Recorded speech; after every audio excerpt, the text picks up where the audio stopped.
Cloaked in the shadows. Okay, Amanda, what are we doing today? Cloaked in the shadows. What is Cloaked in the Shadows? It's a weird, odd, paranormal podcast where anything goes. And it kind of makes sense, doesn't it? We've got somebody today that we think he's going to go weird in all kinds of directions. We've got a wonderful gentleman today, Lee Taylor. Now, it's nice actually. We've got somebody here that's actually reasonably local to us as well for once. Because, yeah, we just talked to Lee in the pre-end, and I didn't realise this. He lives in Glossop, which is like about 10 miles away from us. And we were up there for a book fair very recently, so like, brilliant stuff. So now we first met Lee, only as I said, I got contacted him recently through matchmaker.fm. And Lee is the co-host of a podcast with his friend Gaz, Never a Straight Answer. And we're going to talk about loads of topics today. And people wondering, this definitely will be a two-part podcast as well, because I know what I know already, what we're going to talk about. So, part one. Okay, Lee. First of all, buddy, to start things off then, introduce yourself to everybody. Give us the background about yourself and what led you down the I don't want you to the creative path. The path you're going down. Well, thank you for having me on.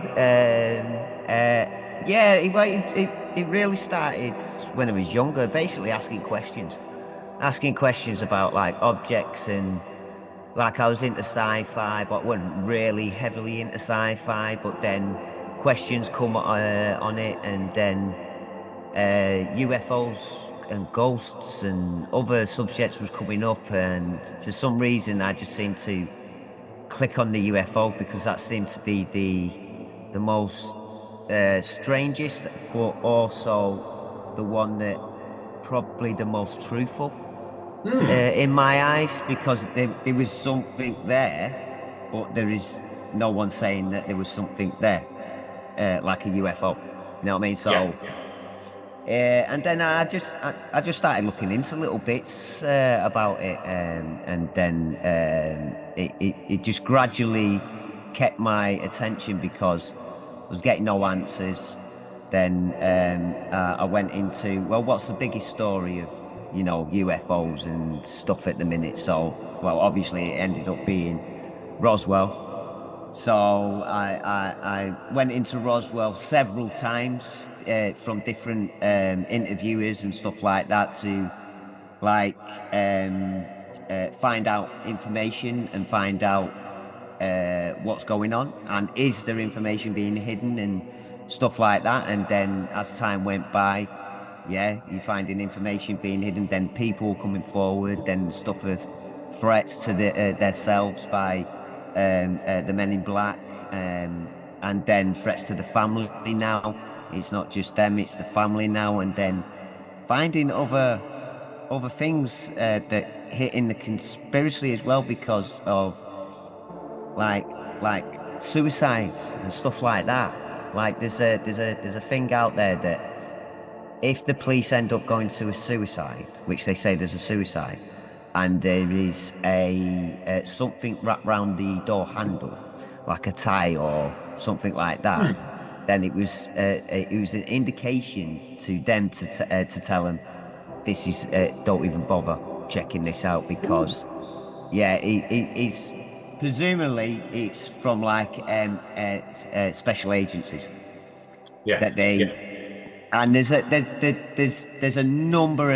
heavy number of cases of murder and so-called suicides that are connected to stuff that could advance us as a human race, or to actually expose the government into like what they've been hiding. Because the main reason why they haven't come out with a lot of these UFOs and stuff is because they've been lying to us for so long.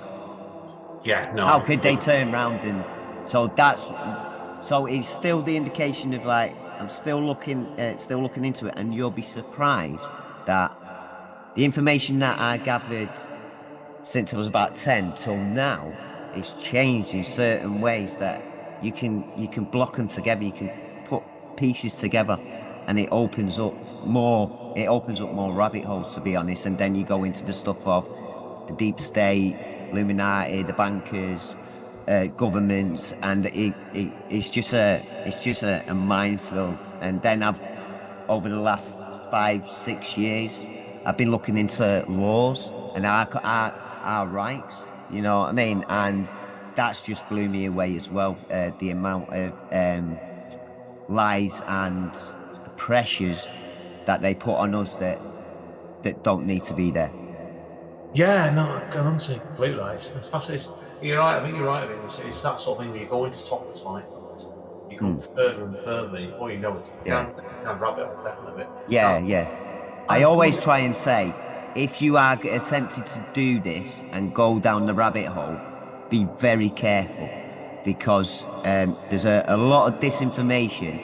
And personally, myself, what I like to do is, well, I've sort of forced my way to do it every couple of months or a couple of weeks, wherever you feel that you're getting loads of information in your walk away from it, and then piece it together what you've got, and then walk back where if you are happy to walk back into it, because it's such a minefield that it could turn a normal person into like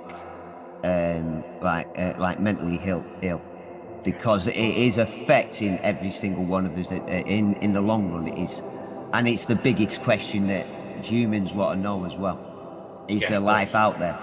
of um course, yeah, I agree. Amanda,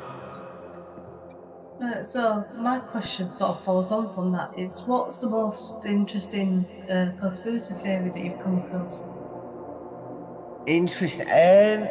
I think, there's such a wide variety. I think the best one, which when I went to college and when the internet first started, I decided to have a look in, just put certain words in the net and see what would come up.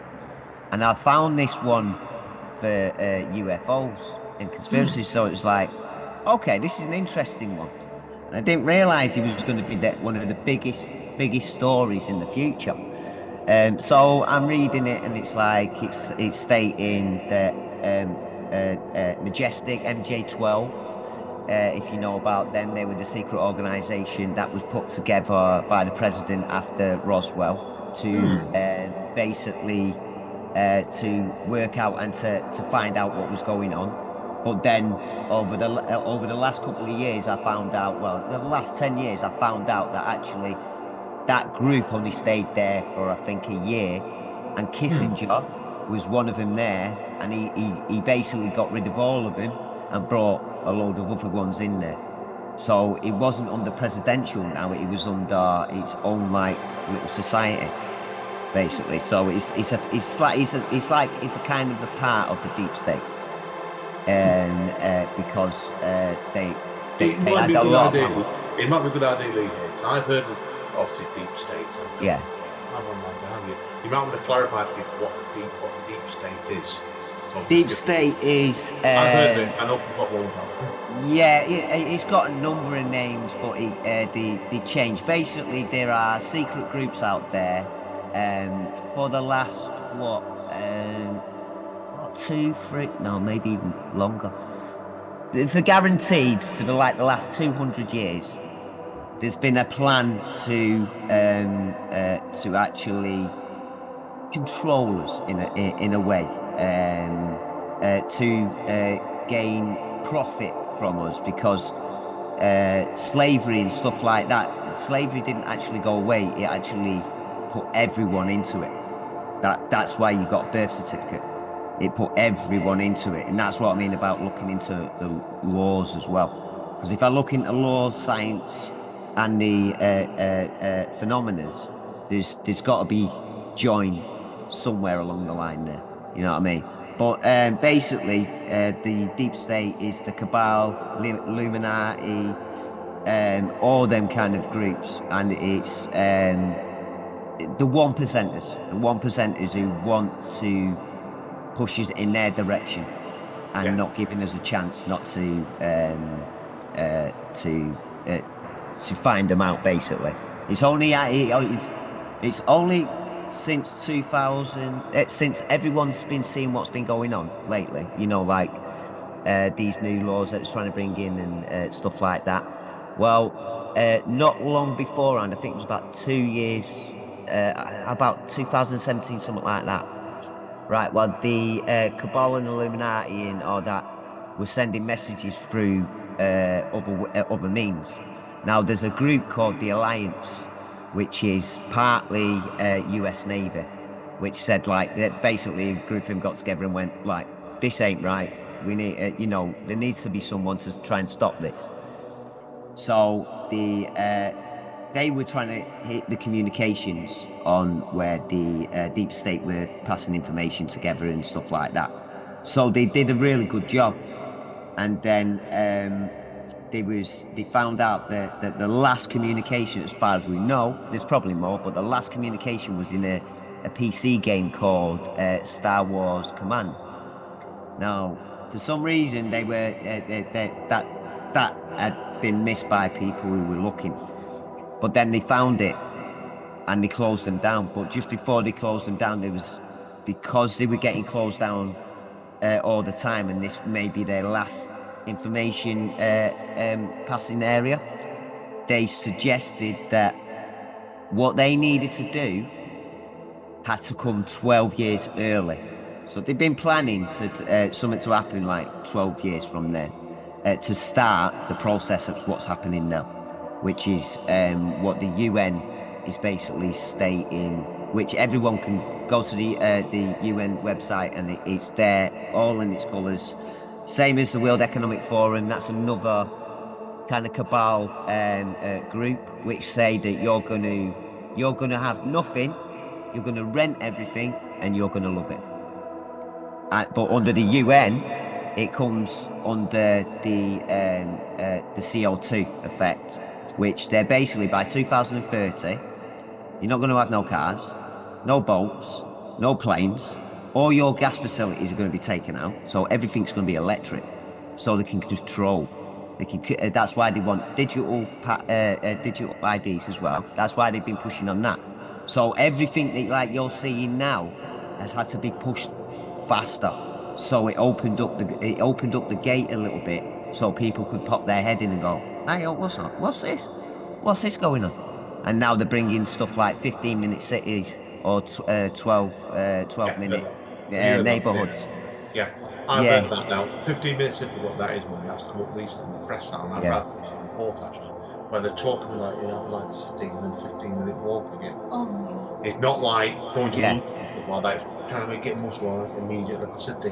So I bet so you don't leave the areas as much and trying to cut down the use of cars and stuff like that. Yeah, and they're about to sign. They're about to sign a contract next year. They're about to sign a contract with the WHO, which is the World Health Organization, which let's be honest, they messed up the pandemic. But there's 194 countries that are a part of them. They've just brought out about a month ago, a piece of paper, a treaty that they want every country to sign, which we are agreeing. But in England, I just done a report, in England, their MPs are fearing about this, that the Prime Minister might just go, right, yeah, which will basically give them full control of how to deal with the pandemic in our country and every other country. So, and they could lock down, like, let's say one of you had a virus, they'd lock down the whole area and no one can move out of the area. Even 5% of the budget for the medical is going towards that, which we already need money for the NHS, yet you're taking the money out of that to give to a non-government organisation to actually control us. Which Brexit, and Brexit was roughly the same. It's not conspiracy theory, it's conspiracy facts, because they controlled what we did. Now we've got control of what we do. Things are getting messed up because those who are in power actually want to stay in Europe because they were getting free money here and there. Now they've got to actually sit down and do the work. You know what I mean? They have to do their work. They have to sit down because they can't now turn around and go, "Oh well, it's under European legal standards or whatever." And it's like, well, no, it's down to you now. And that's another reason why we've had so many prime ministers as well, because they can't handle what they need to do. Yeah, I've heard very similar stuff, and I agree. So, Amanda, what's your opinion on that? And you, anything to add? You want to add on that? No, I think you've left Sounds her. like I agree. Yeah. These No, aren't conspiracy theories. These are conspiracy yeah, facts. I've You heard know a what I lot mean? about it before. Yeah, certainly like the Brexit thing is Yeah. certainly. You think like I don't know how old you are, like, but I'm like just about old enough to remember the Commonwealth market back in Yeah. the 70s. Yeah. Just about, and I've talked to my mum and dad about this before, and they said at the time very similar to what went through Brexit was like you were fed basically a load of rubbish on both sides. You didn't know who to believe. Yeah. And you got manipulated at the time to go into the common market, and like it's now we're voting Yeah. out Brexit, and there's an awful amount of manipulation. That's politics for you. Oh well, this is it. I mean, I've got to admit, thank God for Maggie Thatcher. Thank God for Maggie Thatcher in that time, because if not, we would be in a lot worse situation than the countries that are actually in Europe now who are trying to get out. Who are Yeah, actually get. You know what I mean? It's case. It was I think she's stage. multi right. That's definitely it. Not Yeah. going to get a question with other parts of it, Craig, but we'll just change topics. Yeah. Yeah. Yeah. Yeah. You Yeah. know what I mean? Yeah. I'll end up going on a rant, and I know Yeah. this one will as well because she's from from the Bradford area originally. So, Right. that's all I'm going to say there. And I'm from originally South Manchester. Yeah. So, okay. I want to Yeah. stuff now up to like 7. So we're going to do the second part, the second episode of introduction about UFOs. Yeah. Anyway, so I want to quickly talk on about. Mam's got one more thing, and I've got a thing as well. Yeah. But a recent episode of yours, we did take the topic of lunar, which is obviously speculated continent that's sunk in the Indian Ocean. Yeah. And I believe in that straight away. I have read up on that myself in the past. Yeah. I'm really interested in that. But I want to learn about. I've not noticed the podcast on this of yours yet. You might have done that, and I might have missed it. Right. Atlantis. Yes, I believe we either have or we're looking at. I'm pretty sure we have done one, but we are looking at doing another one because there's so much more information coming out now. Yeah, I've seen information around that. Certainly on some parts of the Mediterranean, there's rumours, isn't it, around there? Yeah. So that's why. So tell us your theories on a bit Atlantis or not. So first of all, I can guess you believe in it. So tell us. Yeah. Well, I kind of it kind of goes into my religious state in a kind of way, because I'm not religious.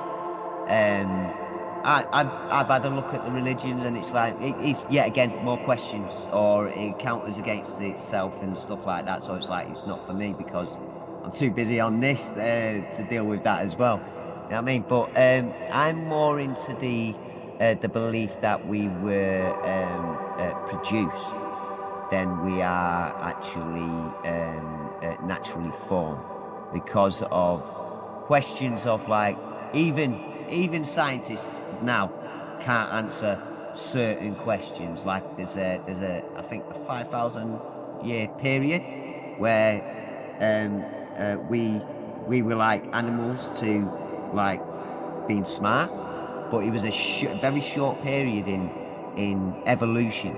The evolution thing. Do you know? Can you name me, apart from insects? Can you name me any other creature that lives now that comes from another creature that lived that could still live now? Interesting. Okay. We're going to come to more on this in the second half because I do have some other question in relation to that I want to ask you, but we'll do that in a second. Yeah. Amanda, give us the last part of the first half then. Right, so in one of your podcasts, you were discussing worst case scenarios, and because you didn't mention this one, and I was curious about it, how would you survive a zombie outbreak? Well, hopefully I've got a sword in my hand, the shield. Hopefully, I think it on that case it'd be the case of getting to the highest point where it's hard access for something that has no. That depends on the sensibility of it, I suppose, and the brain of it. If it's intelligent enough, it could. Well, it depends on the intelligence, to be honest. If it's intelligent enough, then you've got a really big fight, and the chances are we've lost. But if it's not intelligent, then we've got the better advantage. And at a certain point, if you go, I'd go up to the hills have like an area where like they couldn't get up, but I could like feed myself and like feed people and stuff like that. Look after a village or something like that, and then just wait for time, because after time, that body's going to be decomposed if it's already dead, and the virus will end up dying if anything, as long as it didn't get airborne. If it's airborne, then that's a different situation. Then I Screwed. think, It's going to get airborne. It's usually airborne, isn't it? yeah. If it is airborne, it'd be down to our personal individual genetics, I reckon. Yeah, I think so as well with that, definitely. So, no. Yeah.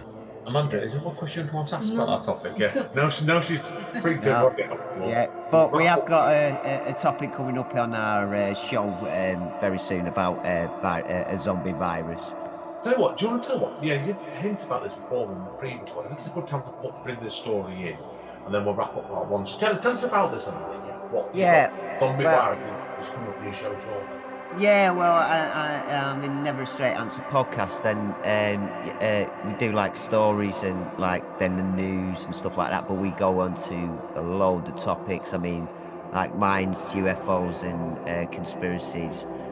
Gaz's is like for the Atlantis question. That he's quite good on that as well, and he's into these spirits, and he's also into time travel. That's his like kind of forte, if you could say. But we go into all sorts of kinds of stuff. But this, I spoke to him a while ago about a couple of SAS guys who went into a jungle and found like this big palace, like hidden underneath the jungle, and something to do with big statues of white monkeys. So then they turn around and go, right. In fact, it was on History Channel, in fact, where I saw it. So then it was like, right, we're going to go away, we're going to get equipment, get it all sorted out, go in there and have a really, really good route. Never heard anything else about it. So then Gaz come up to me not that long ago and said, like, was talking about roughly that kind of subject. He was like, all right, whatever happened to them and that. And he's come across a story that of a zombie virus appeared. I mean, I haven't really looked into it yet. I haven't had time. I will be looking into it this week to put the information forward. But yeah, I think it's going to be an interesting one, to be honest. And I'm going to be the devil's advocate on it, I think, because I like to do that, because there's always more than one way. You know what I mean? So there's always more than one answer or one question, you know what I mean? So it's a case of you've sort of got to, swing around them roundabouts and ask them. Even if you don't believe it, you still got to ask them questions of like, well, what if it was this? So, all right, well, that's your opinion. All right, you might be right. You know what I mean? That's the only way we're all going to get the answers to the questions that we really need. No, I agree completely. I think that's a great way to wrap up part one, Monday, don't you? So yeah, hang around, everybody, because obviously, like, you're going to hear this part two at a later date, but you come back because we're going to talk on the big topic of UFOs. Yeah. Cloaked in the shadows.